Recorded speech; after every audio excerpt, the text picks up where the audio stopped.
Hai,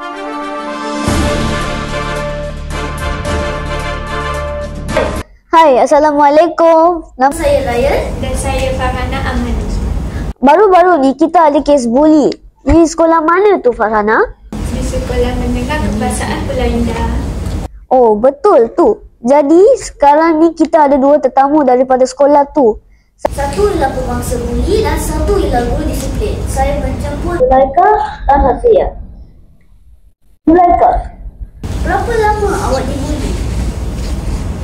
Saya dibuli selama setahun. Start daripada 2023 hingga 2024. Ketika itu saya baru pindah ke sekolah sebagai budak baru sekolah itu. Zulaika, awak dibuli dari segi apa ya? Saya dibuli dari segi ejekan. Setiap kali saya pergi ke sekolah pasti saya akan diejek kerana saya tidak ada kawan. awak diejek dari orang berapa, umur berapa dia orang? kata satu, kata dua. Yang mengejek saya tu sama umur dengan saya, tingkatan 2. Zulaika, apa yang berlaku kepada awak lepas awak kena terima buli macam tu? Saya menjadi Depress, tak ada kawan, saya tak nak pergi ke sekolah sebab saya takut diejek. saya takut. Saya trauma dengan orang. Awak pergi jumpa kaunselor ke, Zulaika? Saya tak pergi. Pada mulanya saya tak terfikir yang itu adalah buli. Sebab saya fikir mereka hanya bergurau dengan saya sebab Saya masih baru di sana. Ketika lama kelamaan, saya merasakan itu adalah sebuah buli. Jadi saya berjumpa dengan kaunselor. Okey. Ada apa-apa soalan Farhana terhadap mangsa pembuli tu? tak ada rasa. Kita teruskan saja kepada guru disiplin. Okey, guru disiplin. Apakah sokongan emosi yang Beri kepada pemangsa. Antara bentuk sokongan yang kita beri kepada mangsa buli adalah sesi kaunseling individu. Emosi secara berkala. Saya Saya sendiri yang menjadi pendengar setia kepada mangsa buli tersebut.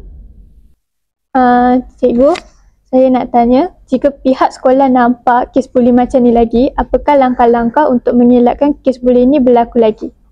Saya sendiri menganjurkan kempen anti-buli sepanjang sesi persekolahan. Saya juga menganjurkan sesi refleksi diri terhadap setiap murid supaya mereka sedar tentang betapa besarnya efek buli ni terhadap mangsa. terima kasih cikgu. Apakah langkah yang akan dibuat kepada pembuli? Surat amaran. Secara keras akan dikeluarkan. Mereka juga akan dipanggil bersama ibu bapa mereka ke bilik disiplin. Mereka juga akan dikenakan tindakan gantung sekolah selama tempoh yang bersesuaian dengan kesalahan mereka. Okey cikgu, saya ada soalan terakhir untuk cikgu. Kiranya murid atau kawan mangsa yang nampak, apakah yang mereka perlu lakukan? Segera laporkan apa yang awak nampak tu dekat guru disiplin ataupun guru kaunseling ataupun siapa-siapa saja yang berkuasa. Cikgu, boleh tanya satu soalan lagi? Kes ini akan dibawa ke Mahkamah. Bergantung kepada betapa besar ataupun beratnya sesebuah kes itu. Okey. Terima kasih diucapkan kepada Mangsa Zulaika dan guru disiplin Cikgu Hafia. Adakah apa-apa kata terakhir untuk Farhana? Okey, seperti yang kita tahu, Zulaika ni kena buli dari segi ejekan, sampai dia depres, tak nak jumpa kawan di sekolah apa semua tu. Jadi untuk semua orang kat luar sana, saya just nak bagi tahu jangan buli macam tu lagi kepada kawan-kawan kita yang lain, sebab macam kesianlah dekat Zulaika sampai depres, tak nak sekolah apa semua tu. Itu je lah daripada saya. Kesimpulannya, Buli hanya sekadar dari ejek. Buli ada cyber, pukulan dan banyak lagi. Saya host Ryan dan saya host Farhana Amani. Terima kasih sebab menonton kami.